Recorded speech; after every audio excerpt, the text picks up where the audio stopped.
নমস্কার।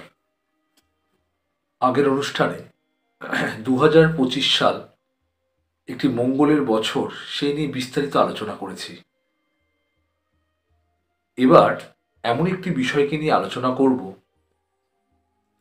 যে 2025 সালে স্বরগ্রহের অবস্থান হচ্ছে, ঠিক যেরকম 2019 সালের একদম শেষের দিকে স্বরগ্রহের অবস্থান হয়েছিল। 2019 এবং 2025 সালের এই স্বরগ্রহের অবস্থানের শুধু পার্থক্য একটি, 2019 সালে হয়েছিল ধনু রাশিতে, এবছর হবে মীন রাশিতে। ঠিক 2019 সালে স্বর রাশির অবস্থানের পরপরেই বেশ কয়েকটি গ্রহণ হয়েছিল, আর এবছরও 29শে মার্চ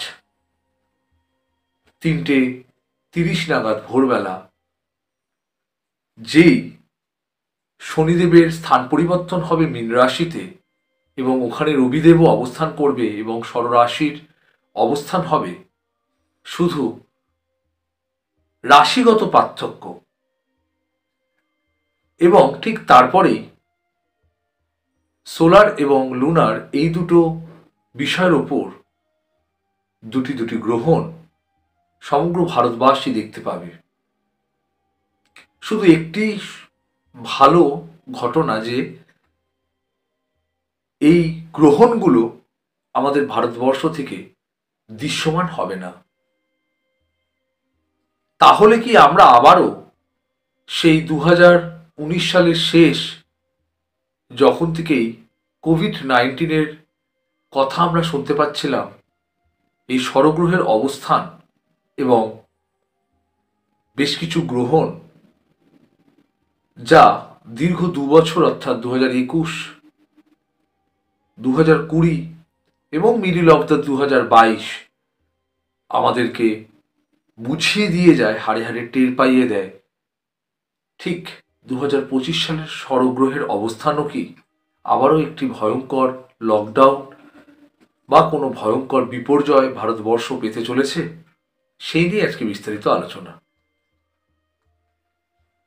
2019 সালের যখন স্বরগ্রহের অবস্থান হয়েছিল, তখন বৃহস্পতির যে অবস্থান ছিল তা খুবই সমস্যাদায়ক। বৃহস্পতি সেই সময় খুব নিচস্থ অবস্থায় অবস্থান ছিল। বৃহস্পতি হচ্ছে জীবতত্ত্বের অন্যতম কারক গ্রহ। বৃহস্পতি যেমন ফসল উৎপাদন থেকে শুরু করে জীবের উৎপত্তিতে খুব গুরুত্বপূর্ণ ভূমিকা পালন করে, সেই সময় বৃহস্পতি ছিল নিচস্থ।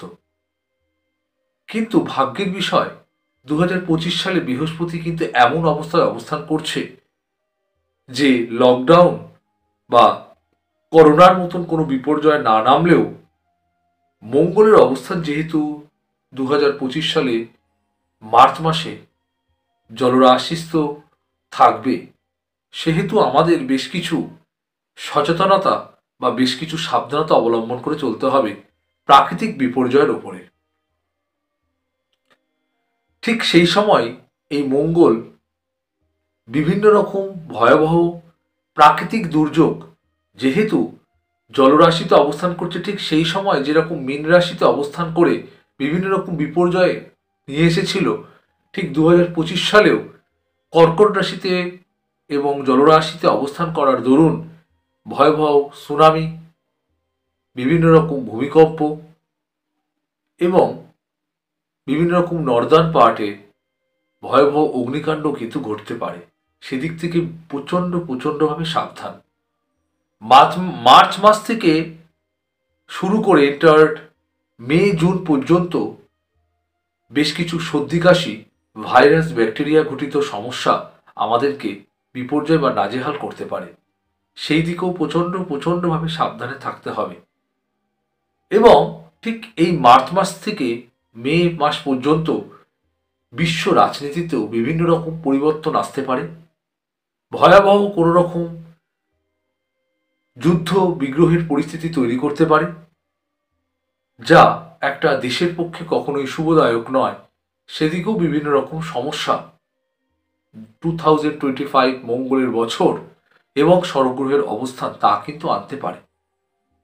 লকডাউনের মতন বিষয় হয়তো ভারতবর্ষ দেখবে না, কারণ গ্রহণের যে দৃশ্যমানতা আমাদের এখানে থাকবে না, এখানে পূর্ণগ্রাস না হয়ে আংশিক হবে, সেই জন্যই হয়তো তার ভয়াবহতা কিছুটা কম হলেও কিন্তু স্বর্গগ্রহের অবস্থান, শনি রবির অবস্থান যে পরিস্থিতি তৈরি করবে, তাতে কিন্তু একটা বড় রকমের সমস্যা সমগ্র ভারতবাসী লক্ষ্য করতে পারবে। সেই দিকে নজর রেখে আমাদের বিভিন্ন রকম শারীরিক পার্টে এবং বিভিন্ন রকম মেডিকেলি পার্টে জলজ কোনো বিষয় থেকে প্রচণ্ড পরিমাণে সাবধানে থাকতে হবে। সুনামি, ভয়াবহ বিপর্যয়, বিভিন্ন রকম জলজ সমস্যা, বিভিন্ন রকম জলের জায়গা থেকে আমাদের একটি সাবধানতা অবলম্বন করতে হবে। সর্দি, কাশি, বিভিন্ন রকম ভাইরাস এবং ব্যাকটেরিয়া ঘটিত সমস্যা থেকেও আমাদের নিজেদেরকে প্রোটেক্ট করার জন্য সঠিকভাবে ডাক্তারি পরামর্শ নিতে হবে এবং মহাদেব শিবের কাছে এই প্রার্থনা করব, সমগ্র বিশ্বে যেন আর কোনো রকম যুদ্ধ বিগ্রহ না লাগে, এই মঙ্গলের বছরে আর কোনো দঙ্গল যাতে না আমাদের সৃষ্টি হয়, সেদিকে বিশেষভাবে তার আশীর্বাদ যেন আমরা পাই, সেদিকে নজর রাখব। যদি ভিডিওটি ভালো লেগে থাকে অবশ্যই লাইক করুন। যারা জ্যোতিষ বিষয়ে শুনতে আগ্রহী তাদেরকে অবশ্যই বেশি করে শেয়ার করুন। আর আপনারা আরও কি জানতে চান সেই বিষয়ে আমাকে কমেন্ট বক্সে কমেন্ট করতেও ভুলবেন না। ইউটিউবে গিয়ে অ্যাস্ট্রোলজার তপন দত্ত সার্চ করে সাবস্ক্রাইব বাটন প্রেস করুন এবং সমস্ত ভিডিওর প্রথম নোটিফিকেশান পেতে আপনি অবশ্যই সাইডে থাকা বেল আইকন প্রেস করুন এবং অল বাটনে প্রেস করে রাখুন। তাহলে আমার সমস্ত ভিডিও আপনি সবার প্রথমে পাবেন এবং এনজয় করুন।